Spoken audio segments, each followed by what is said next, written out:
주기도문에 보면 하나님 나라가 임하시오며 하는 부분이 있어요. 하나님 나라가 어디에 임하는 겁니까?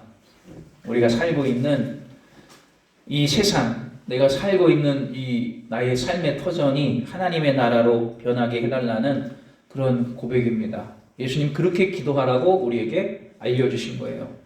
그래서 오늘 이스라엘 백성들도 우리가 살고 있는 이 땅, 그들이 살아야 할 이 가나안 땅을 하나님 나라로 변화시켜야 할 책임이 있었던 거예요. 어떻게 하면 내가 살고 있는 이 가나안 땅을 다 하나님 잘 섬기는 땅으로 변화시킬 수가 있을까? 근데 남들을 변화시키기 전에 먼저 그럼 우리 요셉 이 이스라엘 백성들 12지파는 우리들만이라도 먼저 하나님의 나라가 임해야 다른 나라의 다른 지역에 하나님 말씀을 전파할 거 아니에요. 그러면 우리 이스라엘 12지파들에게는 하나님의 나라가 이미 이루어지고 있는가? 정말 그러한가? 그러니까 신약과 이 가나안 땅 정복을 이제 연결해서 이해를 해보면 가나안 땅은 우리가 최종적인 이제 천국을 들어갈 것을 상징하는 것이고 또 우리가 이스라엘 백성들이어서 우리도 힘내어서 가나안 땅을 계속 하나님의 나라로 바꾸어 가야 되거든요.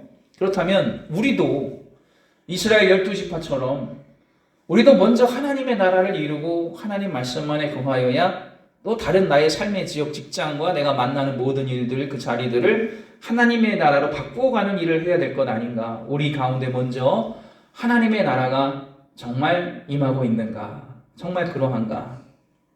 우리는 자신 있게 대답하기가 어렵더라라는 거예요. 꼭 그렇지는 않더라는 거예요.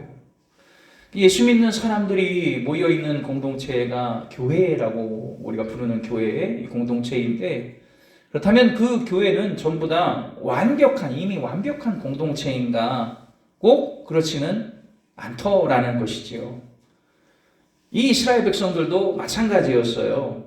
그러나 오늘날 신앙생활하는 우리도 보면 하나님 우리에게 주신 사명을 조금씩 실행해 나가면서 하나님이 내게 주신 사명만 이루어지는 것이 아니라 그 사명을 시행해 내고 있는 그 연약했던 우리들도 조금씩 그리스도의 군사로 성장해 나가는 모습을 경험하게 되더라는 것이죠.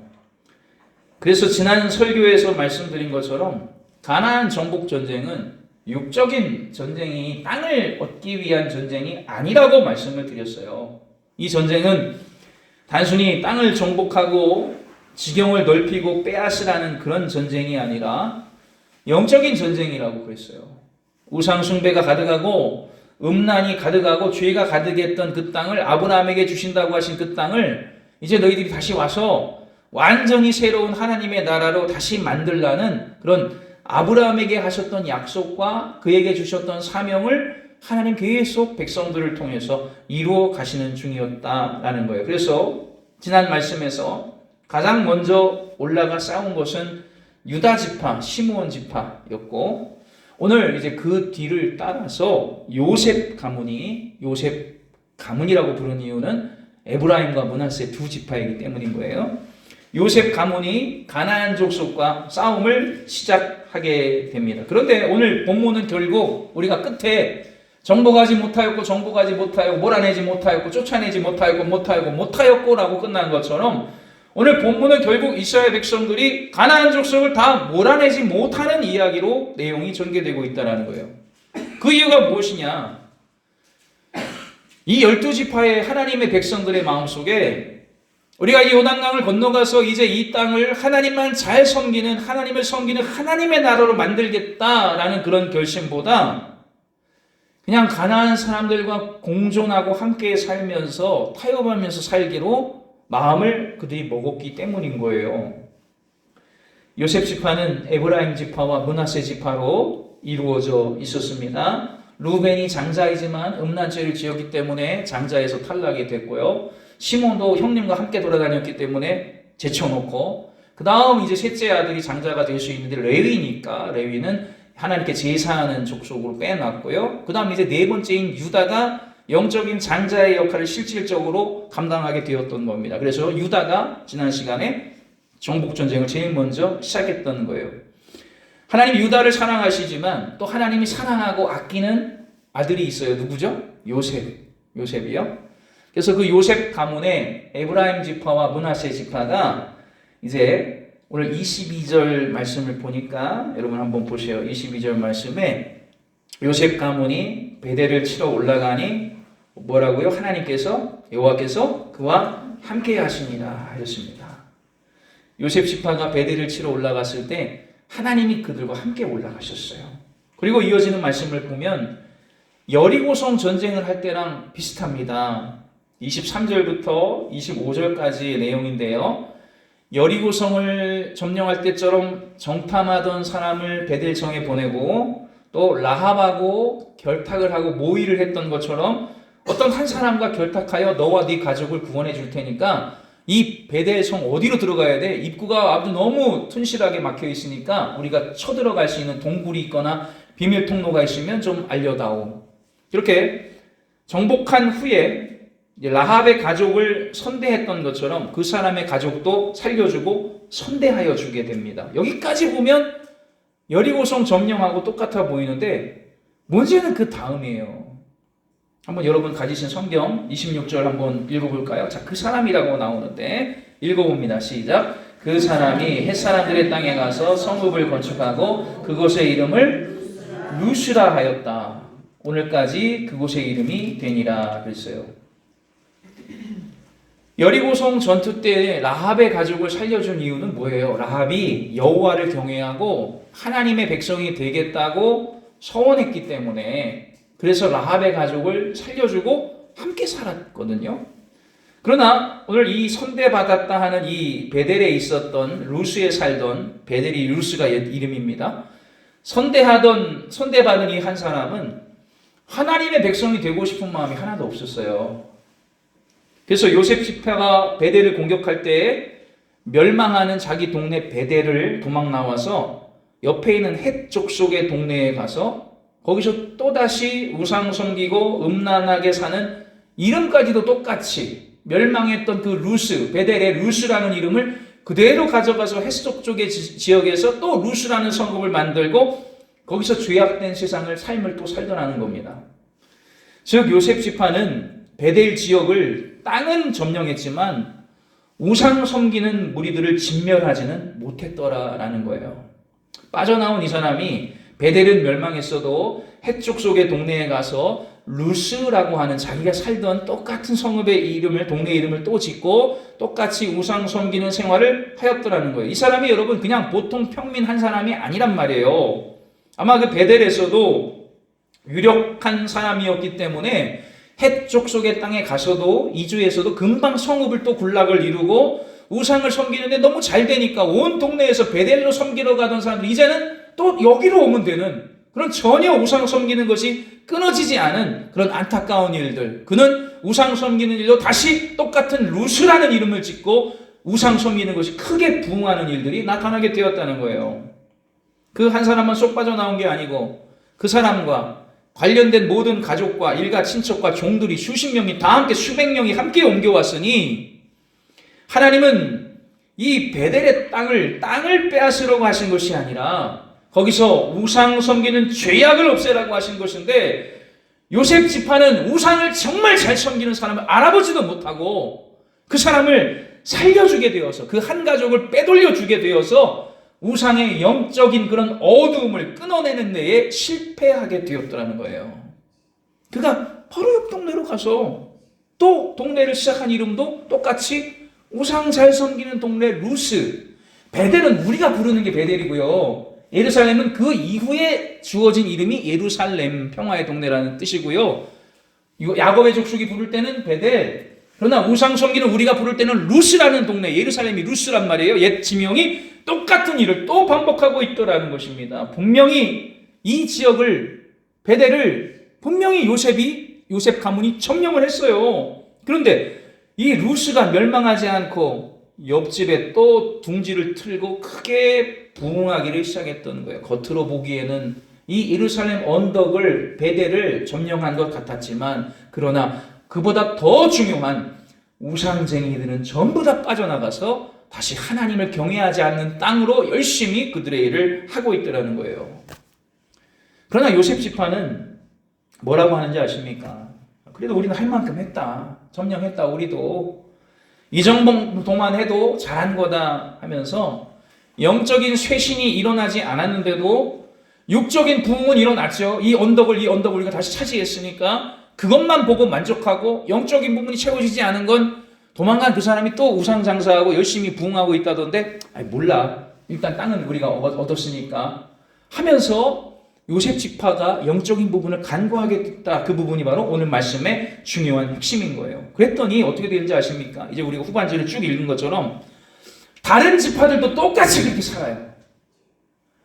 하나님이 가장 사랑하신 요셉이 그 땅으로 사니까 다른 지파들도 똑같이 하나님이 제일 사랑하시는 요셉 지파도 저렇게 사는데 저게 하나님 주신 복인가 보지. 가나안 땅에선 저렇게 살아도 되나 보지. 가장 큰 형님, 넷째 형님 유다도 저렇게 사는데 그냥 땅만 늘리고 포도원만 늘리면 되는구나.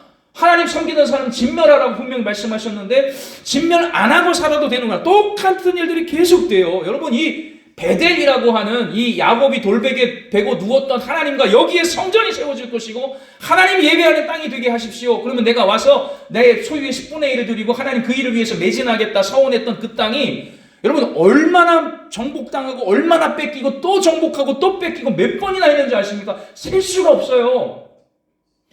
여호수아 12장에서 이미 여호수아가 베델을 정복했다고요. 이미 정복했어요. 또 사사기 1장에서 요셉 지파가 유다 지파가 시몬과 함께 또 정복했죠? 또 뺏겨요. 지금 또 요셉 지파가 올라가서 남은 잔당들을 정리하고 베델을 또 정복했죠? 그리고 베냐민에게 맡겼더니 베냐민이 예루살렘의 남은 적들을 정복하고 우상단지들 다 몰아내고 예수 믿는 하나님의 백성으로 잘 해야 되는데 베냐민은 거기에 관심이 없었어요. 이 베델을 제대로 정리를 하지 못했고요. 무려 4번 내지 5번이나 지금도 마찬가지다. 계속해서 베델, 곧 이 예루살렘을 정복하고 뺏기고 또 정복해가면서 차지한 것 같으면서도 차지한 게 아니고 여전히 우리가 차지했어. 성읍도 다 무너뜨리고 전부 불태웠어. 이제 우리 땅이야 하고 있으면 가나안 족속들이 굳게 결심하고 오늘 본문에 나오죠. 다시 기어들어와요. 스멀스멀 기어들어와서 무너져 있는 성벽 사이에 구덩이를 파고 거기 거주하고 딱 붙이고 움직이지 않고요. 나무를 쌓아놓고 널판지를 대고 판잣집을 짓고 거기 또 살기 시작하는 겁니다. 우상을 섬기면서 다시 몰려 들어와서는 계속해서 살아나고 또 살아나고 꺼도 살아나는 불씨처럼 계속 이 가나안 족속이 다시 들어와서 우상을 섬기는 그런 꼴이 되어버렸기 때문에 계속 정복하는 거예요. 여호수아 12장, 사사기 1장, 사사기 2장 계속 정복해도 다시 살아나는 그런 일이 있었던 거예요. 그러니 여호수아가 하나님 너무 감사합니다 하면서 그때의 그 선배들과 함께 피 흘리며 정복한 그것이 헛되게 되어버렸어요. 왜? 후배들은 관심이 없어요. 신앙에. 유다가 싸우고 갈렙이 주여 나에게 주옵소서 사사기 바로 앞에서 온니엘과 함께 악사와 함께 그 땅을 간신히 정복해내고 성읍을 다 무너뜨리고 불태웠단 말이에요. 소용없어요. 그 다음 요셉 지파는 하나님 섬기는데 관심이 없고요. 야 베냐민 네가 해. 네가 정복해. 우리가 주신 땅으로 갈 테니까 베냐민이 거기를 파수하고 몰아내고 우상을 몰아내야 되는데 관심이 없어요. 하질 않아요. 그러니 다시 우상쟁이들이 가나안 족속들이 내가 살던 내 땅으로 스멀스멀 판자촌처럼 나무를 짓고 움막을 짓고 다시 기어들어와 살게 되더라는 거예요. 우리는 여러분 우리에게 다가오는 이 죄악의 물결이요 막 무슨 엄청난 해일과 파도같이 막 몰려오는 줄 아시죠? 차라리 그러면 다가오는 죄악의 파도를 보고 굳건하게 버티고 이겨내기라도 하겠죠. 작전 기도를 하든지. 그러나 우리에게 다가오는 오늘 사사기가 보여주는 우리에게 다가오는 죄악의 물결은 큰 파도가 아니고요. 스며드는 바닷물 같은 거예요. 스며드는.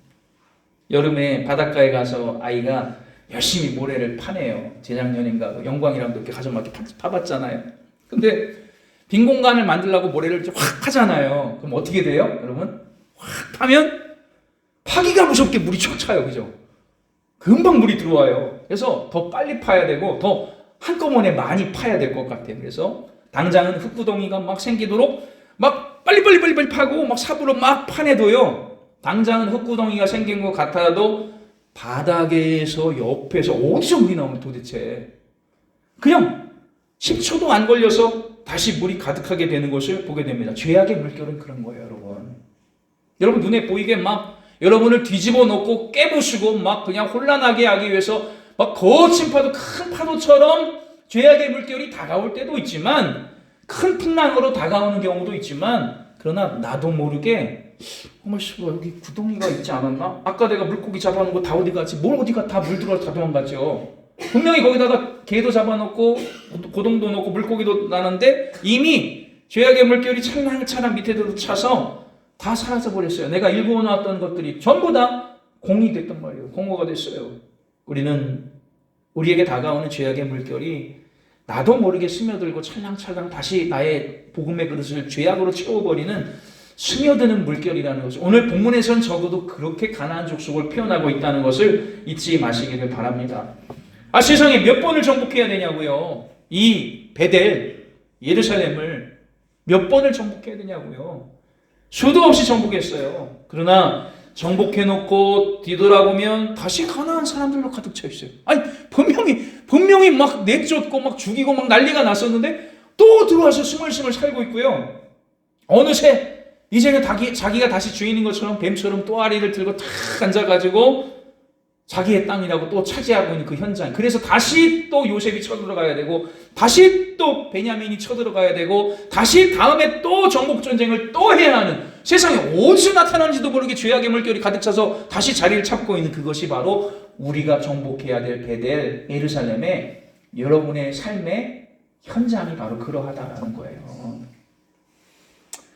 예수님 뭐라고 말씀하셨어요? 보라, 내가 세상 끝날까지 너희와 항상 함께하리라. 세상을 이기었노라 라고 말씀하셨어요. 이 가나안 땅, 베델 땅은 이미 이긴 땅이에요. 이미 이긴 싸움인데도, 이겼는데도 이긴 게 아니고 빼앗았는데도 빼앗은 게 아닌, 왜 그런 일이 계속 반복되느냐? 우상을 끊지 못하고 산당들을 전부 밀어내지 못하고, 왕정 때도 똑같죠. 다 끊어내지 못하고, 죄악을 끊어내지 못하고, 옛 습성을 끊어내고, 돈을 사랑하고 밭을 사랑하고 포도원을 사랑하는 그 욕심을 끊어내지 못하니까 바닷물이 다시 웅덩이로 어느새 차오른 것처럼 다시 죄악이 찰랑찰랑 언제 찼어? 가득 차버린 그런 일들이 나타나게 되더라는 거예요. 하나님께서 이스라엘 백성들에게 가나안 땅을 주신 이유가 뭐냐고. 우리는 이걸 잊지 말아야 해요. 전체를 관통하는 주제란 말이에요. 땅을 정복하는 게 아니라 그 땅을 하나님의 나라로 바꾸는 게 목적이란 말이에요. 그래서 단순하게 직장 생활이나 하고 결혼 생활 잘해서 아이 낳고 잘 먹고 잘 살라고 가나안 땅에 들여보내신 게 아니에요. 그건 분명히 애굽에서도 할 수 있었던 일이었어요. 주님이 우리에게 가나안 땅을 주시고 백성들에게 그 땅을 주신 이유는 세상에 그들이 행하고 있는 죄악을 믿음으로 이겨내고 주님의 나라가 되게 하라고, 주의 나라 되게 하소서, 주의 나라 되게 하소서, 우리 노래 찬양했잖아요. 그래서 보내신 것인데, 여기까지 하고 멈추는 사람이 너무나 많더라는 거예요. 한번 저를 따라해 보겠습니다. 거기까지. 여기까지. 할 만큼 했으니 여기까지. 먹고 살만하니까 거기까지. 주님이 주신 목적은 거기까지가 아닌데 거기에서 멈추더라는 거예요. 예수님이 성전에 들어가 보시니까 온통 물건 파는 자들과 돈 바꾸는 자들로 가득해서 예수님 어떻게 하셨습니까? 노끈으로 채찍을 만드셔서 짐승들을 다 내쫓으시고 돈 바꾸는 자들의 상은 다 둘러엎으셨어요. 거기까지인가요? 여기까지인가요? 예수님 왜 성전을 정화하셨나요? 지저분하니까 깨끗하게 하려고? 아니죠. 거기까지가 아니라고요. 여기까지가 아니에요. 예수님이 청소하러 지금 성전에 가신 겁니까? 짐승들을 내쫓아내고 돈 바꾸는 자들을, 비둘기 파는 자들 상을 다 둘러엎으셔서 깨끗하게 청소하시고 이제 예배 제대로 드리자 청소하기 위해서 지저분해서 가신 게 아니라고요. 거기까지가, 여기까지가 아니었어요. 내 아버지의 집을 만민이 기도하는 집으로 만들기 위해서 주님은 그 예비 작업으로 짐승들도 내쫓으시고, 짐승만 내쫓으시는 게 아니죠. 우리 마음속에 편하게 예배하려는 마음, 내가 습관적으로 주님의 전을 왔다 갔다 하는 그 마음도 전부 노끈으로 채찍을 만들어서 다 그 마음들을 정화하고 싶으셨던 거라고요. 거기까지가 아니란 말이에요. 가나안 땅 정복이 논과 밭을 과수원을 많이 얻어서 먹고 살고 정착하는 데까지가 거기까지가 목적이 아니란 말이에요. 그게 목적이 거기까지가 아닌 것처럼 우리도 예수 믿고 구원받아 나머지 나의 남은 인생을 성화의 삶을 정말 살면서 하나님의 말씀대로 살아가는 그게 목적이지, 예수 믿고 복받고 잘 먹고 잘 살고 주일 청수 잘하고 있고 여기까지 왔네, 여기까지 거기까지의 기복신앙이 우리의 목적이 아니라는 것을 여러분 기억해야 돼요. 우리는 기억해야 됩니다. 우리의 사명은 단지 여기서 예수 믿으면서 이 인천 땅에서 밥을 먹고 사는 것, 거기까지가 아니에요. 그렇다면 전혀 정복전쟁에 관심도 없었던 7개 지파랑 똑같은 일이 되는 거예요. 우리의 삶은, 우리의 사명은 이 땅을 하나님의 나라로 건설하는 것, 주님의 나라와 주의 뜻, 예수님 말씀하신 것처럼 주의 나라와 주의 뜻이 이루어지는 것까지가 우리의 사명이라는 것을 잊지 말아야 될 줄로 믿습니다. 그래서 요셉이 멈추고 베냐민이 정복을 안 하고, 왜? 먹고 사는데 지장이 없거든요. 이제 굳이 정복하고 굳이 그 사람들을 죽이고 싸우면 우리 편도 죽는데 우리 아들들도 죽게 될 텐데 굳이 싸움을 하느냐. 그래서 먹고 사는 데서 멈추었더니 그 결과가 뭔지 아십니까? 하나님이 몰아내고, 우상을 몰아내고, 귀신을 몰아내고, 망령되고 음란한 걸 다 몰아내야 하는데 몰아내지 않고 그냥 여기까지, 거기까지, 나는 그냥 먹는 거, 사는 거, 입는 거 해결된 거기까지가 좋아요. 나 더 뭐 성령 받고 뭐 은혜를 뭐 하나님께 헌신하고 거기는 관심 없어. 그냥 여기까지가 좋습니다 하고 난 결과가 뭔지 아십니까? 오늘날에도 똑같이 나타나고 있어요. 부모가 거기까지 결단한 사람들의 가정에 이 요셉이 정복을 멈추고 베냐민이 정복을 멈추었더니 어떤 결과가 왔느냐. 여러분 한 장 넘기셔서 여러분 성경에 2장 10절을 보시기 바랍니다.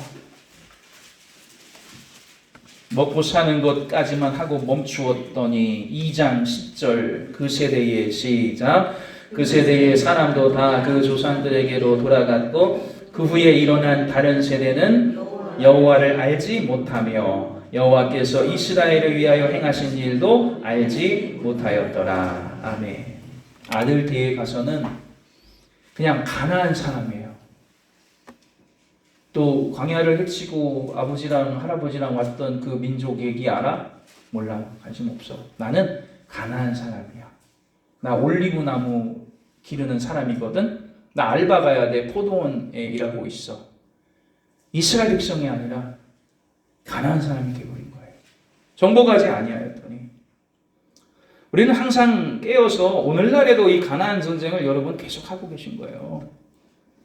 세상 사람들에게서 죄에 대해서 가나안 족속에 우리가 몰아내고 그들과 통혼하지 말며 그 습성을 배우지 말라 하셨던 하나님이 우리에게 경계하신 죄악의 경계가 계속 우리에게도 주어지는 그런 삶을 살고 있는 거예요. 거룩하다는 거 구별된다는 뜻이잖아요. 거룩은 대단한 일이 아니에요. 창세기에 노아가 대단한 이유가 뭡니까? 그 사람은 다른 게 아니라 동시대에 살고 있는 사람들의 방식대로 살지 않았거든요. 그래서 하나님이 의롭다 하신 거예요. 노아. 그 당시에 시집가고 먹고 장가가고 엄청나게 성경에 기록이 없어서 그렇지 엄청 부한, 그때 뭐 자동차가 없고 TV, 텔레비전, 핸드폰이 없어서 그랬지 굉장한 그런 사치와 경제적인 부흥을 누리는 그런 수활당과 노아의 시대였을 거라고요.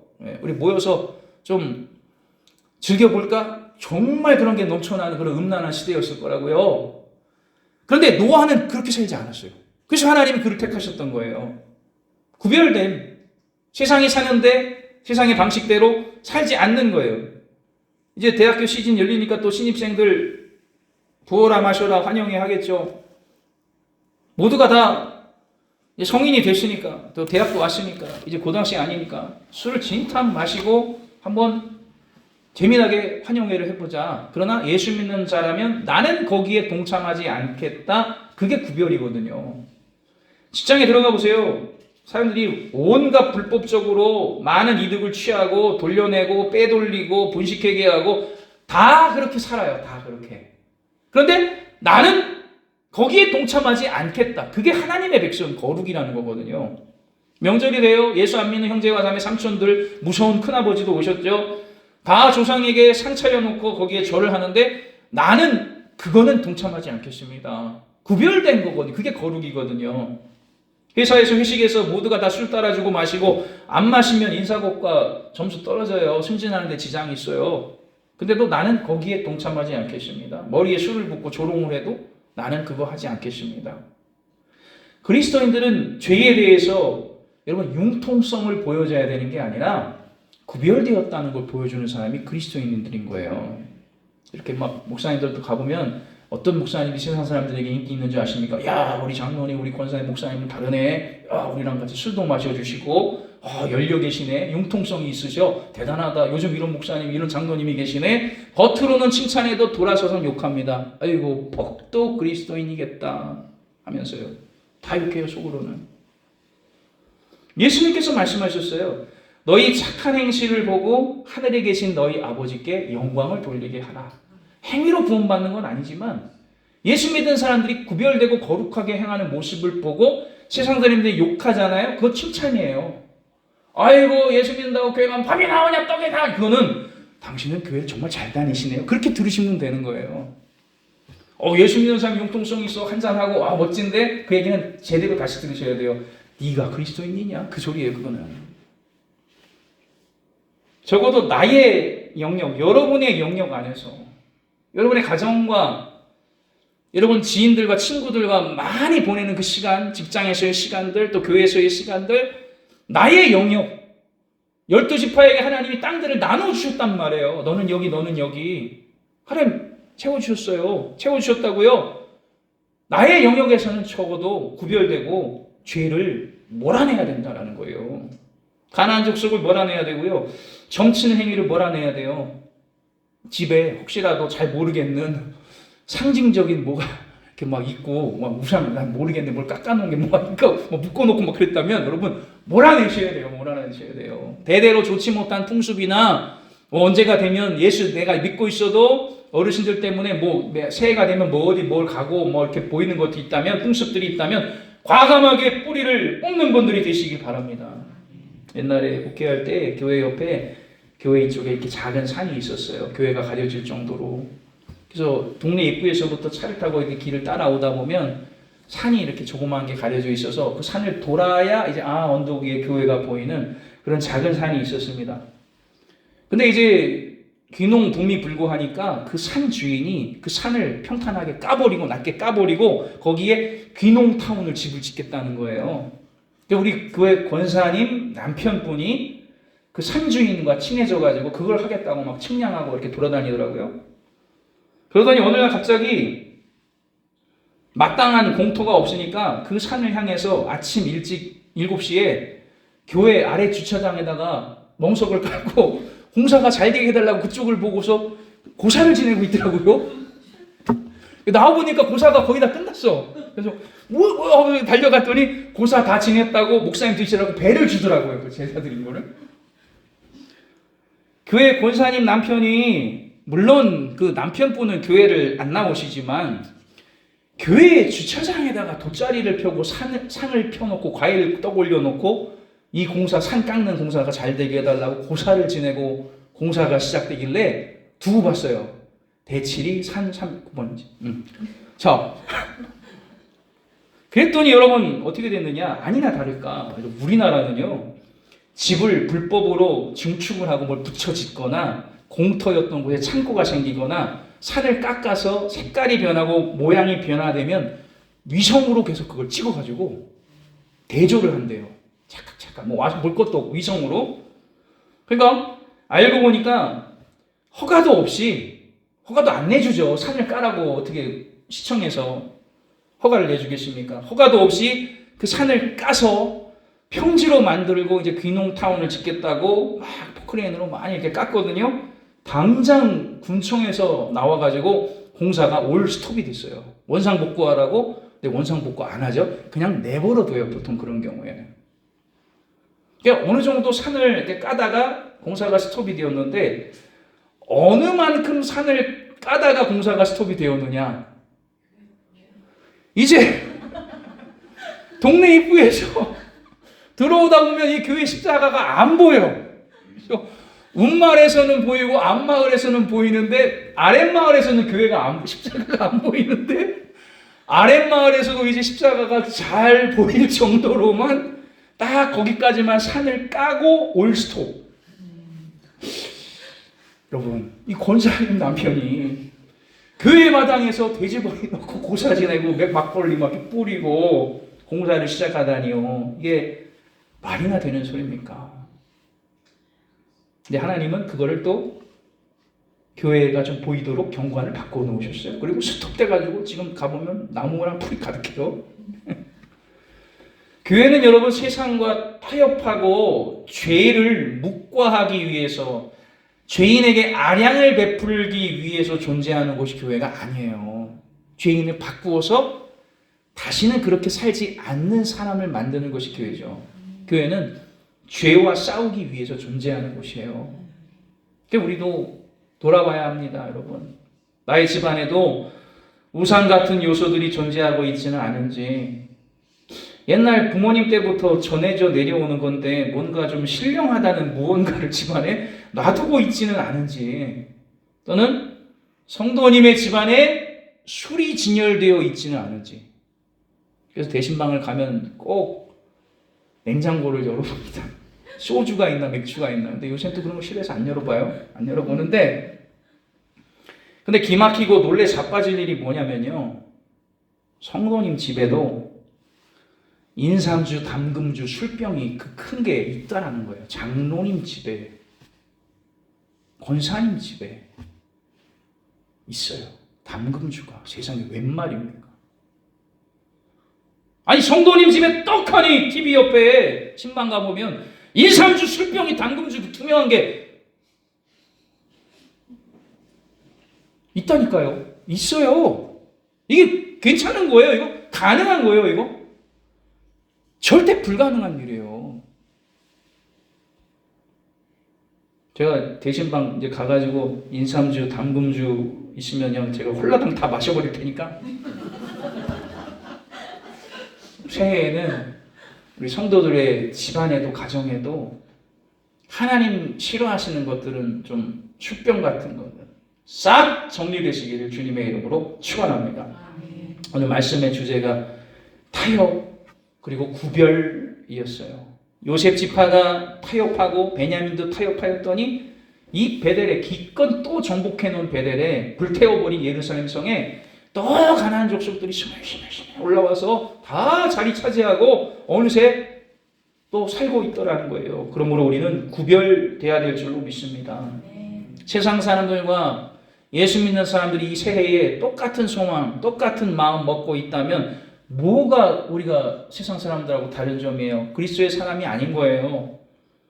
또 먹고 사는 문제가 해결됐다고, 골치 아픈 문제는 해결됐다고 안정이 되는 것 같아서 거기까지, 여기까지 딱 거기서 멈추어 산다면 그도 그리스도인이 아닌 거예요.